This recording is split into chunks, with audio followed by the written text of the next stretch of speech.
You're watching Cars.tv.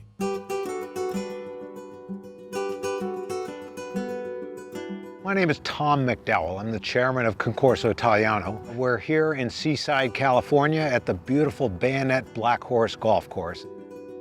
When you come to Concorso Italiano, what you're going to see is a lot of cars. That's the most obvious thing, and there's some very good food here. But what you don't see when you're just entering is the feel, the emotion, and there's a lot of passion here. And frankly, anybody who's coming to Car Week has passion, but there's something a little extra special about Italian cars. They can be frustrating at times, but even in the frustration, you still love it. And you go out for a drive, there might be a question whether you're going to have a problem or not along your drive, but still, you're there because there's so much enjoyment out of driving an Italian car. You can feel it. It's so visceral. And so there's people here, there's several thousand people here who feel that passion and are willing to communicate it with you. And you ask them questions about their car and fasten your seatbelt because it's going to be something quite special, but you're going to feel it no matter who you talk to. It's a Ferrari owner, a Fiat owner, a Lancia owner, and they all share that same passion. It's really invigorating. You know, the Italians haven't been with us since 2019. We didn't have an event in 2020, and we sorely missed them. They're coming in a very big way, and to paraphrase an old movie, the Italians are coming. The Italians are coming. It's great news. They're here, and we're really excited to have them back. They're excited to be here.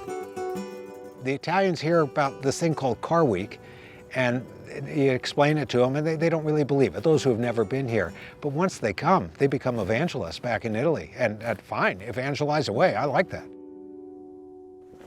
We're celebrating the 75th anniversary of Ferrari, and we thought in the special display that we're going to have, which is 2 cars from every decade of Ferrari's existence, and we were looking at which cars we were going to select for this display, we realized that the cars have to be red, and Ferrari red is such a beautiful color.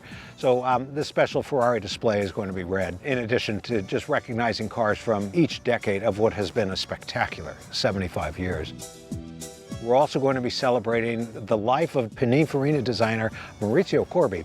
Maurizio is an absolute gentleman, and it was wonderful to meet him, and we thought we can get a story from a gentleman who's been with Pininfarina for 30 years. He's seen a lot, he's done a lot, and he's going to be sharing some of his experiences on stage, and some of the cars that he's designed are going to be coming across the stage. What I want to know is the entertainment factor, some of the decisions they had to make, and difficult decisions, easy decisions, and how a concept eventually became a production car.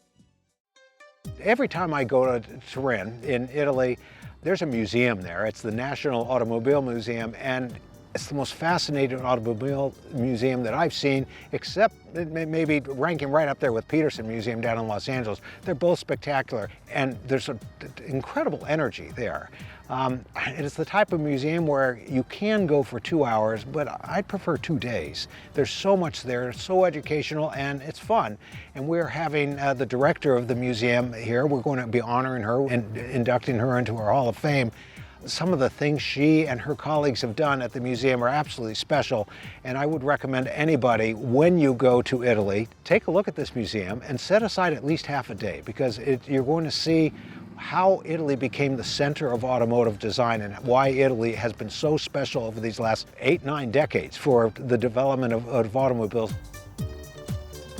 I've been doing this for almost 15 years, and what I found is got to roll with the punches, and they're going to come. There were times when we had some technical difficulties at the stage, and I'm getting agitated, and one of the Italians puts his hands on my shoulder, and he said, "Tom, relax, take a breath. We're Italians, we're used to this, just relax."